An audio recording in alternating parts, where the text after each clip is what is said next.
Quero chamar aqui a Luciana Chiquitelli. Esse sobrenome vocês conhecem, né?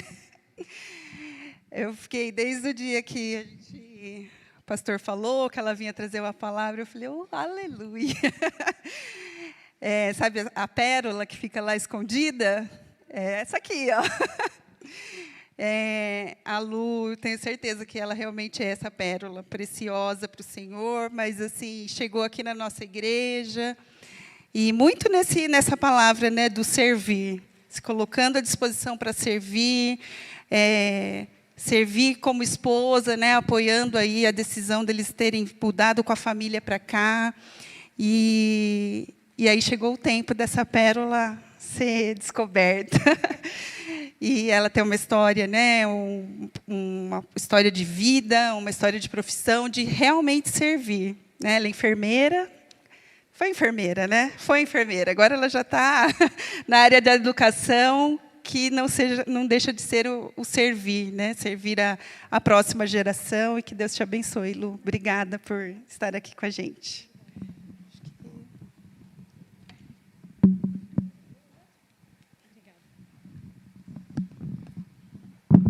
Boa noite. Graça e paz do Senhor Jesus. Amém? Nossa, Renata falou tanta coisa. Fiquei cheia aqui, né? Às vezes eu brinco na aula dos casados para sempre que a gente dá um nó na cabeça das pessoas, né? Porque fala assim, a Lu era enfermeira, aí alguns que me conhecem sabem que eu sou professora, né? Então dá um nó, né, na cabeça. Mas que bom estar aqui essa noite, que bom que você está aqui, e eu espero que Deus esteja falando ao seu coração. Não seja eu, mas que seja Deus falando para você. Nós vamos orar nesse momento? Te agradeço, Senhor. Agradeço a Ti por cada irmã que está aqui essa noite, ó Pai. Eu te agradeço, ó Pai, porque hoje está frio e cada uma saiu, ó Pai, do seu lar para vir aqui escutar um pouquinho da Tua palavra, para escutar um pouquinho do que o Senhor faz, ó Pai, na minha vida, fez na minha vida, e também para estar aqui, ó Pai, aprendendo mais e mais do Senhor Jesus. Nós te agradecemos, ó Pai. Neste momento eu me anulo, Senhor, e que o Senhor esteja à frente, Senhor, de tudo. Em nome de Jesus. Amém.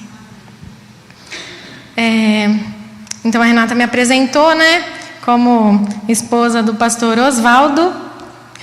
E antes de ser esposa do pastor Osvaldo, eu era conhecida como a filha do pastor Olisvaldi, né? Então sempre esses foram meus nomes, tá? Mas o meu nome de verdade é Luciana, tá bom? E eu vou falar um pouquinho essa noite sobre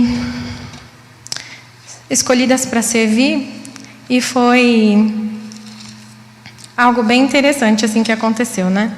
O pastor falou assim: eu preciso ver alguém para poder ministrar a palavra em agosto. E eu estava do lado dele aqui na igreja, a gente estava aqui no gabinete, e ele falou assim: você não quer levar a palavra? Aí eu falei: eu vou. Aí ele olhou para mim e falou: sério? Você vai? Eu falei: vou. Mas você vai mesmo? Aí eu falei: alguma vez você me convidou? Aí ele falou: não. Aí eu falei: então eu vou. Não tem problema, eu vou. E foi um desafio, irmãs. Estar aqui é um desafio, né? E aí hoje eu pedi tanto para Deus: Senhor, que esteja calor. Mas Ele deu frio e tá bom, não tem problema, né? Nós vamos estar lendo alguns textos do livro de Efésios. Então você pode aí abrir a sua Bíblia em Efésios, capítulo 1, do versículo 3 ao versículo 9. E nós vamos ver aqui o apóstolo Paulo, ele escreveu essa carta aos Efésios, e ele estava preso.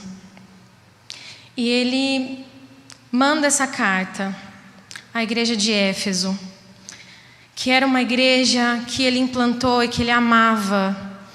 E era um contexto muito difícil que as pessoas ali passavam, porque era uma cidade muito idólatra. Ali naquela cidade existia uma deusa, um templo de uma deusa, que chamava Diana. E todo o comércio daquela cidade era em torno daquele templo. E aí chega Paulo apóstolo, e começa ali a pregar para as pessoas. E as pessoas começam a se converter. E aí se torna um problema. Porque aí o comércio perde. E aí a revolta. E Paulo escreve ali, na prisão, para os crentes em Efésios não perderem a fé. Não se desmotivarem. De jeito algum. Ele estava ali preso, mas eles não estavam. Eles estavam ali e eles tinham que continuar firmes. E ele escreve por amor aquelas pessoas. E aí nós podemos ver aqui, no versículo 3 ao versículo 9.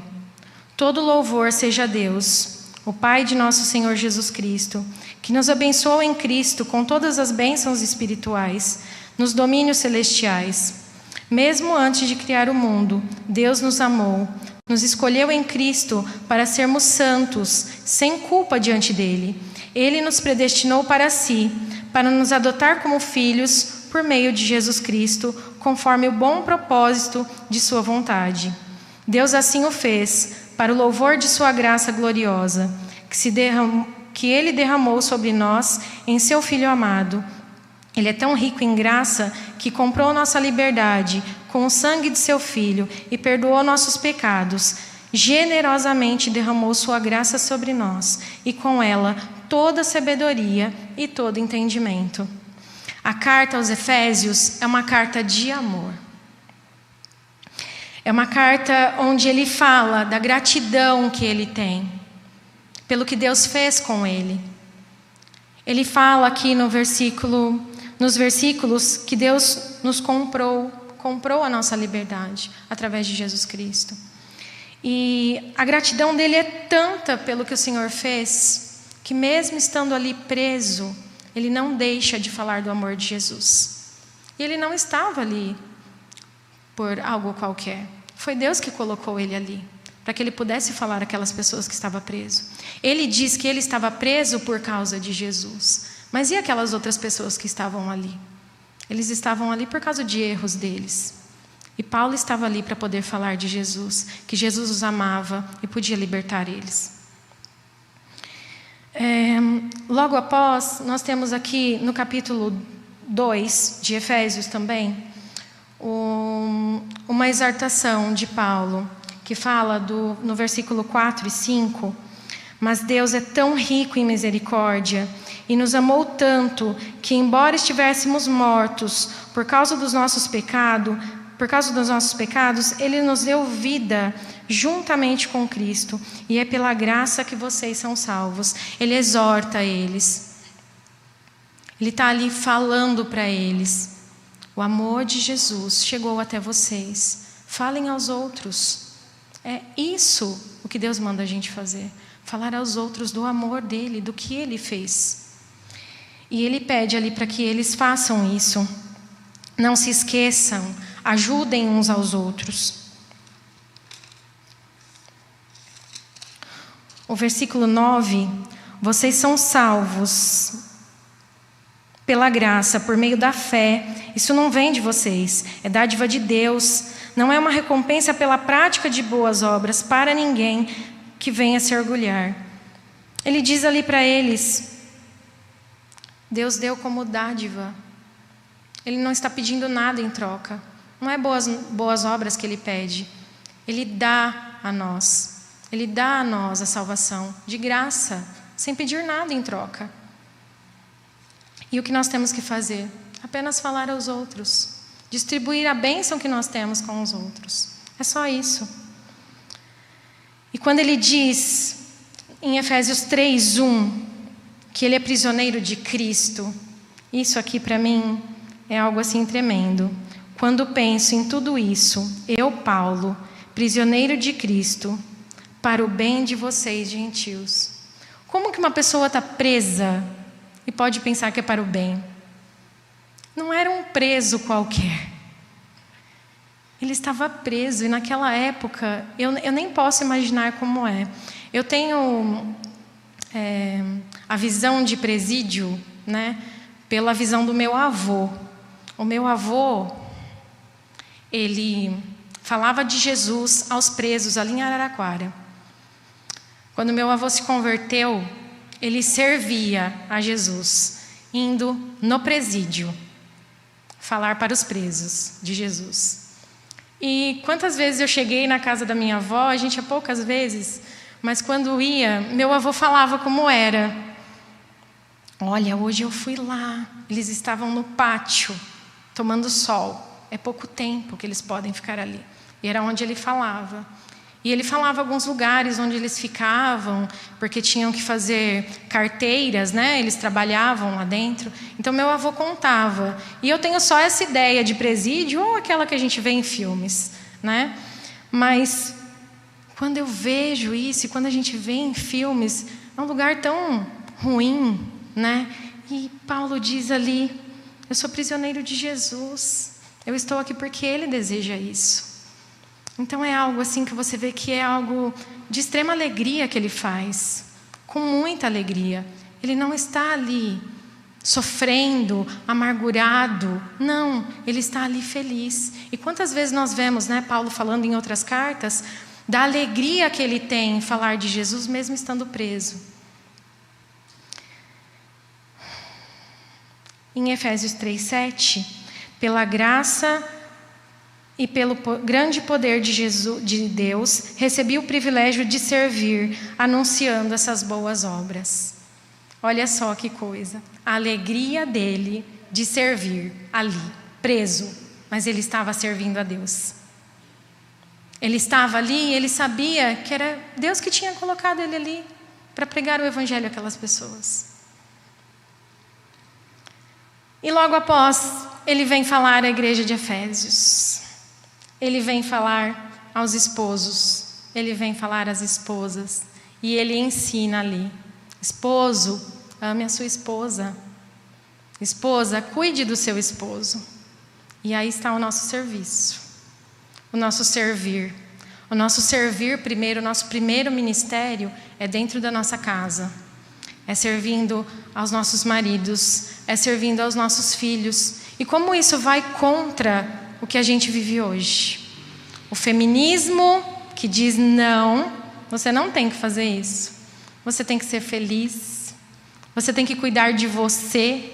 Você não precisa cuidar dos outros. E não. Paulo diz aqui para nós cuidarmos dos nossos maridos.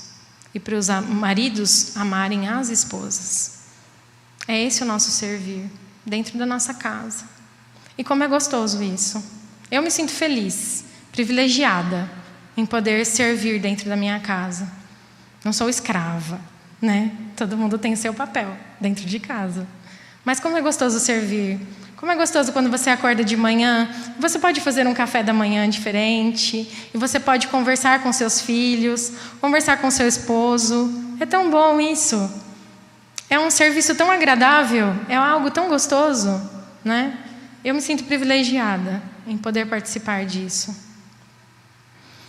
E logo após, Paulo vem em Efésios 6 falar para os filhos também, para os filhos e para os pais. Filhos, honre seu pai e sua mãe. Você terá vida longa se você honrá-los. E isso é muito importante. É muito importante que os filhos saibam disso, né? Nós teremos vida longa se honrarmos os nossos pais. Os pais, não irriteis os seus filhos. E hoje é uma onda difícil essa. Como eu vejo, assim como os pais, eles não querem se irritar. Não é nem irritar os filhos, é se irritar, né? A criança chora, vamos dar uma telinha para ela que resolve. Não tem conversa. Dá a tela, já resolve rapidinho, né? Antigamente não, né? A gente fazia birra, o pai ficava ali horas. Eu não vou fazer nada. Ou você para de chorar, ou você para de chorar. Não era? Hoje não. Dá a tela, resolve rapidinho. Pronto, ele parou de chorar, tá ótimo, né? E isso é algo que me incomoda bastante. Eu tenho filhos, e todos sabem aqui, né? Meus filhos lindos estão aí na igreja servindo também, graças a Deus. E nós estivemos ali no Teen Street e ficamos no aconselhamento. e passamos por uma situação bem difícil. Muitos dos adolescentes ali chorando, muitas vezes vinham conversar, mas uma menina me chamou muita atenção. Ela veio e sentou e chorou muito. A gente acalmou, tranquilizou, calma. E aí ela falou: eu preciso perdoar. Eu preciso. Ela falou: eu ouvi hoje aqui, eu preciso perdoar. E eu disse: tudo bem, você precisa perdoar. E o que está acontecendo? Ela falou assim: eu sempre tive tudo. Tudo que eu quis, eu sempre tive. Mas eu odeio a minha mãe. E eu disse: por que você odeia sua mãe? E ela falou assim: por causa disso mesmo. A minha mãe me deu de tudo. Tudo. Se eu falar para minha mãe hoje, eu quero um perfume, ela vai e compra. Se eu pedir hoje para minha mãe uma bolsa, ela vai lá e compra. Mas ela nunca esteve em uma reunião de pais. Ela nunca foi na escola saber de mim. E eu odeio a minha mãe. E aquilo mexeu muito comigo. Porque eu falei: nossa, o que será que eu estou fazendo? O que será que as pessoas estão fazendo? Será que nós estamos agindo da forma correta? Ela falou: eu vou na igreja. Eu vou na igreja. Mas eu odeio a minha mãe. E não está certo. E ali nós conversamos. E ela saiu dali falando para mim que ela ia perdoar. E que ela ia pedir perdão. Mas aquilo ali mexeu muito comigo. Será que nos tempos de hoje, esse não irriteis os vossos filhos está diferente? Será que nós estamos apenas nos afastando, dando a eles tudo para que eles não se irritem? Será que nós não estamos fazendo pior? São coisas que a gente precisa pensar. Naquele momento ali, eu parei para pensar, sabe? O que eu estava fazendo com os meus filhos? Como está sendo? Eu fui privilegiada. Eu sempre pude estar perto dos meus filhos. Eu sempre consegui trabalhar no mesmo horário que eles estavam na escola. Eu sempre fui à reunião de pais. Mas como será que está sendo o meu dia a dia? E isso é algo para a gente pensar. Pensar muito mesmo. Porque eles estão cada vez mais irritados com a nossa falta de tempo para eles. A nossa falta de tempo irrita os nossos filhos. E isso não é bom. Paulo também fala dos escravos e senhores. E nós, nos nossos empregos, como nós estamos sendo? Estamos sendo bons trabalhadores? Estamos sendo bons servos? Ou estamos sendo bons para os nossos empregados? Será que nós estamos mostrando para eles Cristo? Será que nós falamos para essas pessoas que estão ao nosso redor de Jesus? Eles também precisam escutar. E eles também precisam ver na nossa vida.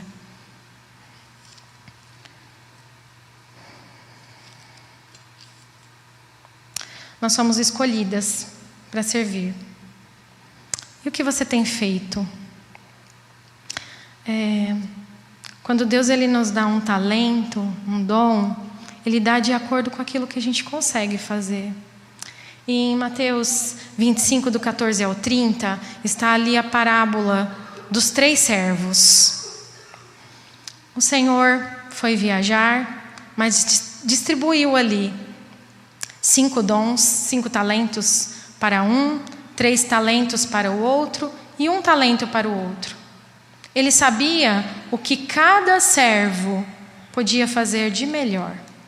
E ele distribuiu de acordo com aquilo que ele já sabia. E quando ele retornou da sua viagem, ele teve ali de volta. O primeiro servo devolveu 10. Tinha ganhado apenas 5. O segundo, o dobro. E o terceiro escondeu com medo. Ele apenas escondeu. Ele não tentou fazer nada. E nós? O que nós estamos fazendo com os nossos dons, com os nossos talentos?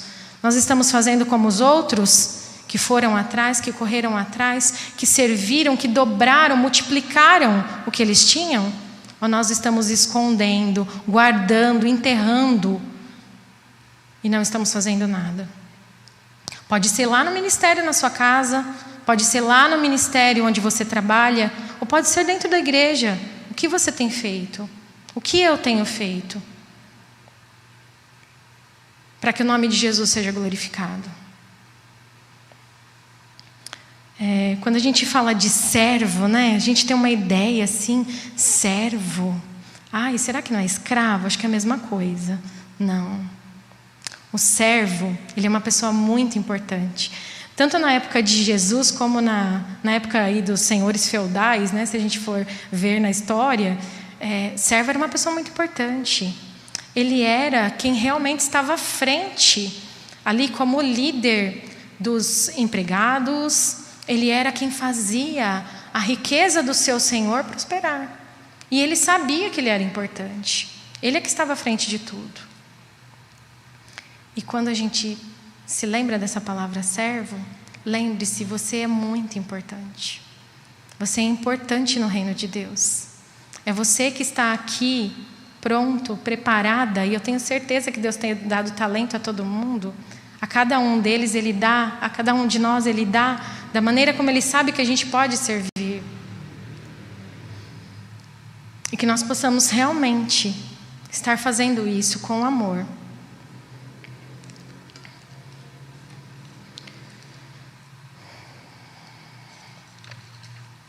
Eu coloquei aqui no final, para lermos Efésios 6, 17 e 18.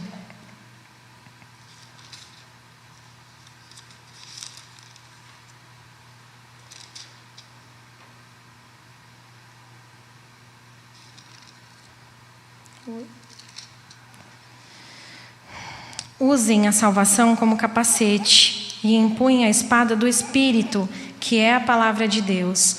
Orem no Espírito em todos os momentos e ocasiões.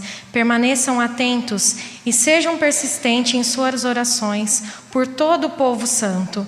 Irmãs, o que nós mais precisamos usar é a palavra de Deus. Em qualquer lugar que nós formos, seja dentro das nossas casas, seja fora delas. A oração, seja intercessora da sua casa. Seja intercessora do seu filho. Seja intercessora do seu marido. Nós temos falado tanto isso no Casado para Sempre, né, no curso. Seja intercessora do seu marido. Ele precisa de você a todo instante. Ele precisa que você esteja ali orando por ele. Seus filhos necessitam disso o tempo inteiro. Como eu compartilhei dessa menina, nossos filhos precisam disso. Eles estão na escola. Eles são crentes ali. E eles passam por lutas. Eu vejo isso todos os dias. O cristão, ele passa por lutas todos os dias, e principalmente nas escolas.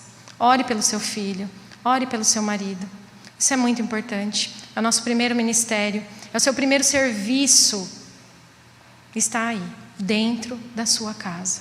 E o que nós temos feito por ela. Que Deus possa estar nos ajudando a estar intercedendo pelos nossos filhos, pelos nossos maridos. Eu sou fruto de oração da minha mãe. Eu já trouxe até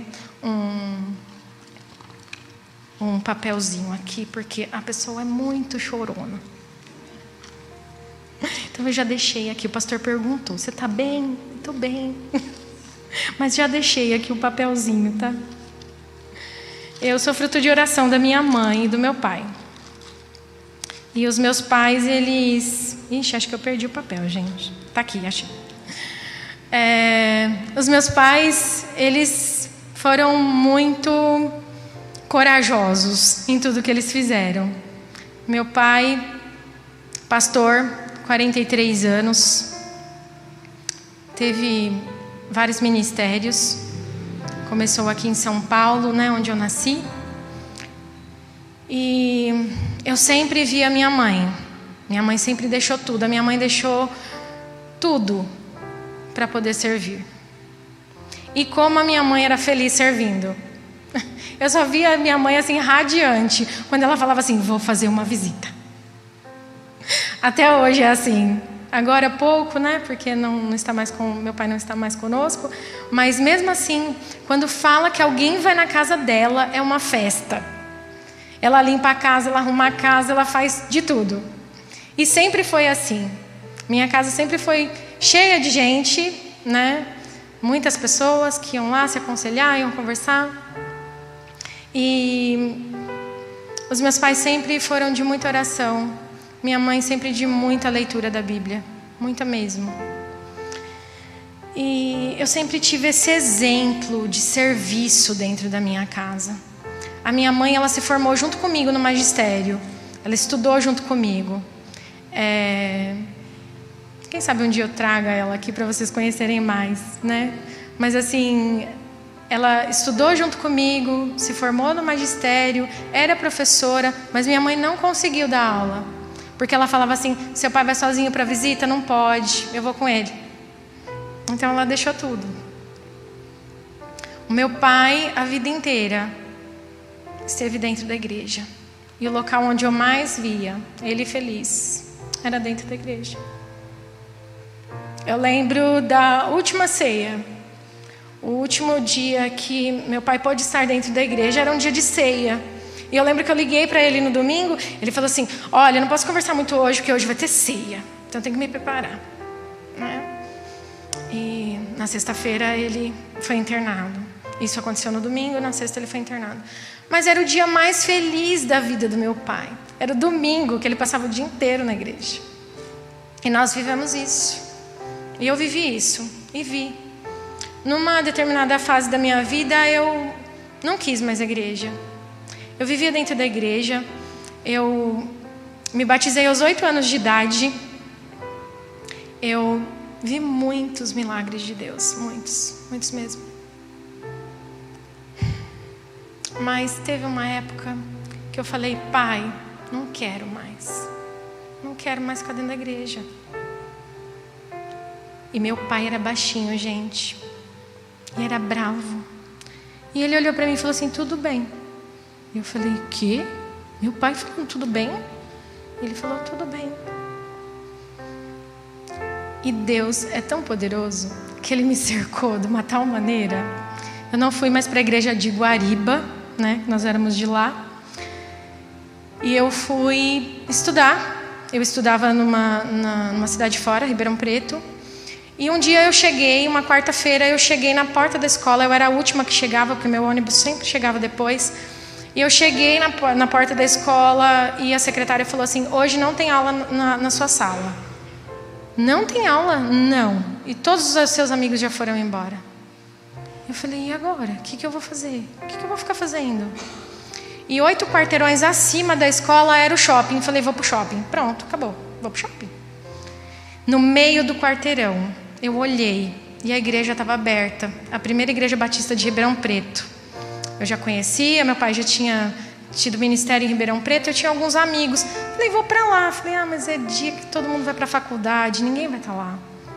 E eu cheguei e meus amigos estavam.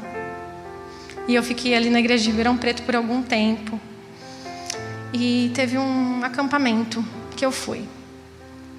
E quando chegou ali, irmãs, acho que só tinha eu naquele acampamento. Que o pastor só falou para mim. Só tinha eu ali. E eu posso te dizer que eu já ouvi a história da ressurreição de Lázaro, assim, no mínimo, até os meus 18 anos, meus 19 anos, umas 1.500 vezes. Eu nunca ouvi como naquela noite. Nunca. Era só para mim. Só eu estava ali. E Jesus só falou comigo. E eu me quebrantei e falei, Senhor, não, eu estou errada. E eu tenho que estar na casa do Senhor. Eu não tinha saído. Mas eu tinha que estar ali. Era ali que eu tinha que estar. E Deus foi colocando algumas coisas na minha vida de perdão, de restauração, de mudança e de profundidade. De não ficar só no superficial. Eu havia conhecido Deus. Eu ouvia falar dele. Eu tinha visto os milagres dele. Eu vi tudo dele. Mas eu estava ali, só em ciminha da água. Não tinha profundidade nenhuma. A partir desse dia, não, eu entendi que eu tinha que ser diferente. Tinha que ser mais profundo. Mas foi pelas orações do meu pai e da minha mãe. Eles estavam orando. Depois eu fiquei sabendo de muita coisa. Muito telefone para pastor, essas coisas. Mas Deus estava ali me cercando. Ele estava ao meu redor. E é interessante quando a gente fala de servir a Deus, como Ele nos move. E tudo isso que eu vivi, tudo isso que eu passei, eu estava dentro da igreja. Eu estava em todos os cultos, eu estava em todas as reuniões, eu estava em todos os corais, eu estava em todos os teatros, eu estava em tudo. Mas é aquilo que eu falei, eu estava só em cima ali. Não tinha profundidade nenhuma. Eu só estava participando. E entregar a minha vida de verdade, eu não entregava.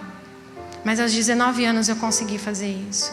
Deus me cercou e falou assim: não, você é minha, eu te escolhi. Foi Ele que me escolheu, não fui eu que escolhi. Foi Ele que me escolheu. E hoje eu estou ali com os adolescentes na escola dominical. E eu falo muito para eles de escolha. E hoje eu entendo por que eu vivi isso. Porque Deus falou assim: um dia você vai falar para eles que eles podem escolher também. Quando Jesus chama, você pode falar: não, eu quero. É a minha escolha. Eu tive essa escolha. Eu pude passar por isso.